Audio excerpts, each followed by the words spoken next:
going through a lot of diets, I learned that there are diets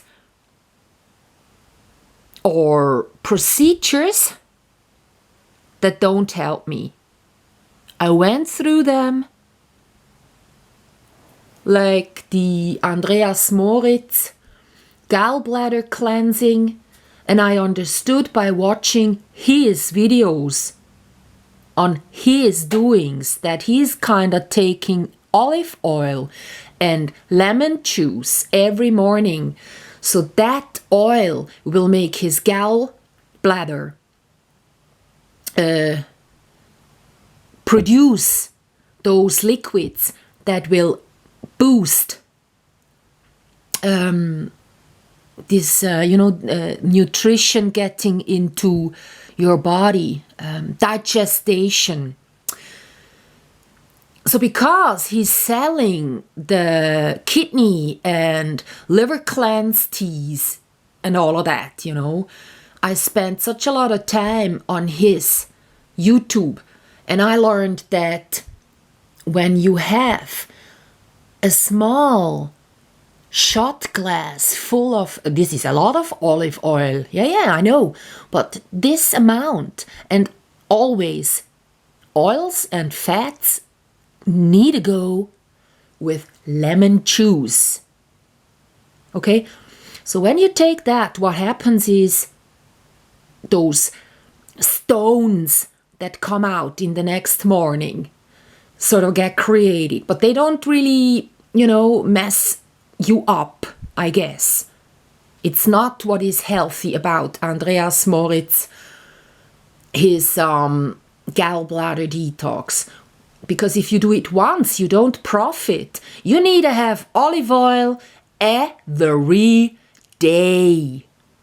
People say, don't intake plant oils. Okay? Olives are fruits. And they say olive is omega 9. So they say, don't take unsaturated, omega 3 and 6s. Oils are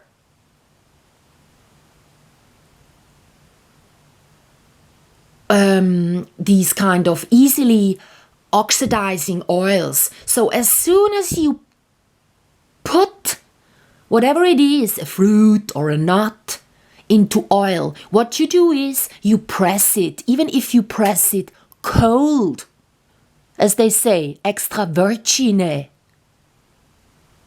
We all have learned pressure to press anything creates heat. So if they say they didn't use any heat, any extra heat, oil is always sort of rottening away in the bottles, in the stores already. You buy them old.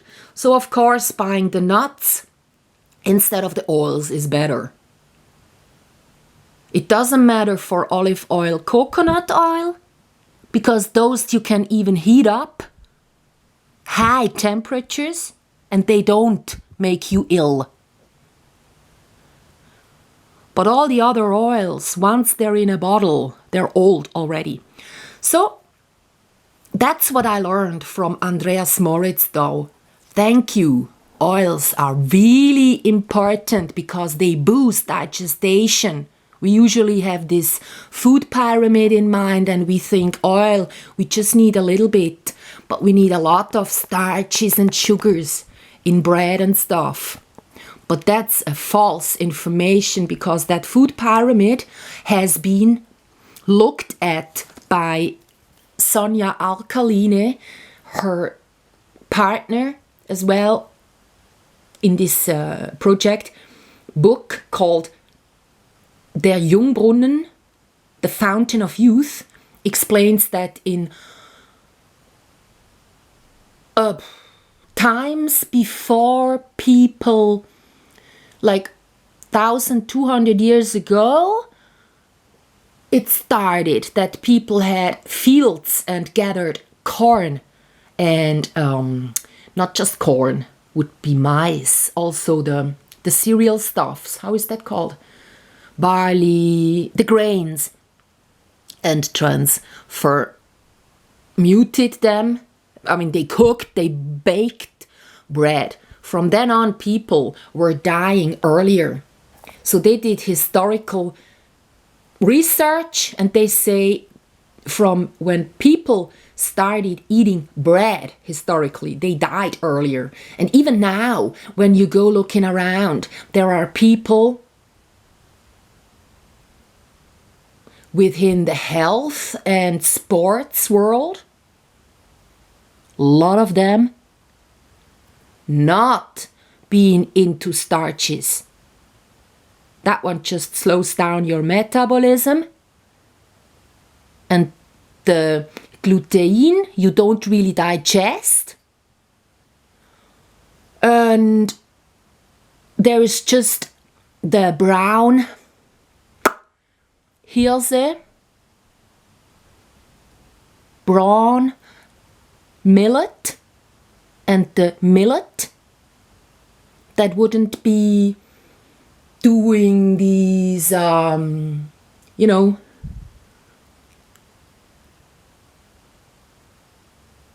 damages to you. So if you want to eat bread like stuff, forget about it. But if you really need to eat bread like stuff, again, forget about it. Well, I stopped eating bread, and all of a sudden my digestion is wonderful. No more pooping. Okay? So it's a fact the starches are bad. It's a form of sugar that makes us ill, just like all the other sugars. Not necessarily the sugar in fruits, or even carrots have a lot of sugars, and beetroot too, There is the glyco index by a Swiss football player trainee that works with not allowing the sportsman to intake any of these, artificial sugars. Like when you break down a fruit and you have this fructose sugar, or when you break down the milk, well, there you have galactose, which doesn't need insulin to be worked into your system and getting into your brains.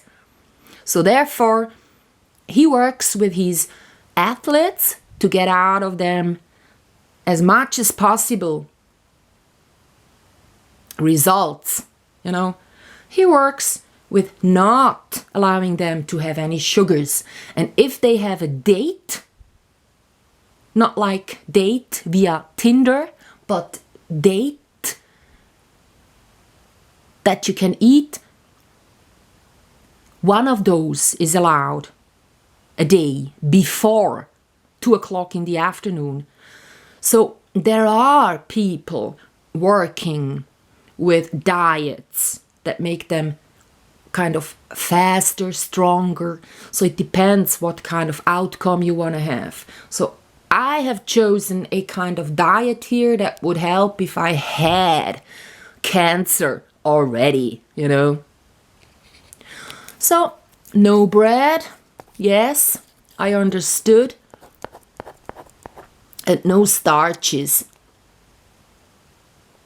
Millet and brown millet is okay, and amaranth. So then, my diet is a diet by Budlach, I guess, fighting cancer. So to just eat during daytime and then break that fasting, which is really what is important about fasting, the breaking of it. So then all the minerals and all the stuffs enzymes and vitamins and all get worked into your body. So that one I do.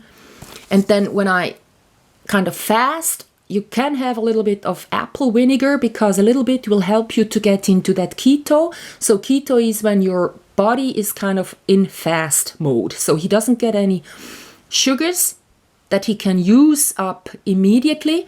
So he will have to live off what he has within his body and transmute what he has in his body into the sugars that he needs.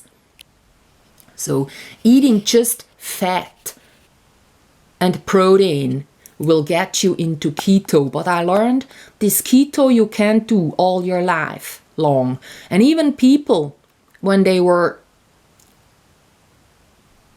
ages ago not finding food, it was natural to fast, have no food, get into keto, and then sometime there was some harvest to do, or they had some goat that gave them some milk or whatever, so they were eating again, right? So that keto, even Google, like when you have the 60th entry on the first Google page, there it says you can't do keto longer, like 3 months or a half a year or something. You gotta be prepared that keto is you fast, your body lives off what he's got within it, and then when you break the fast, that's where you profit.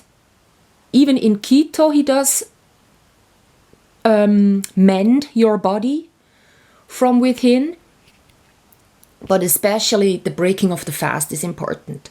So you do that usually sauerkraut wise to prepare your intestines, microbiological, sphere,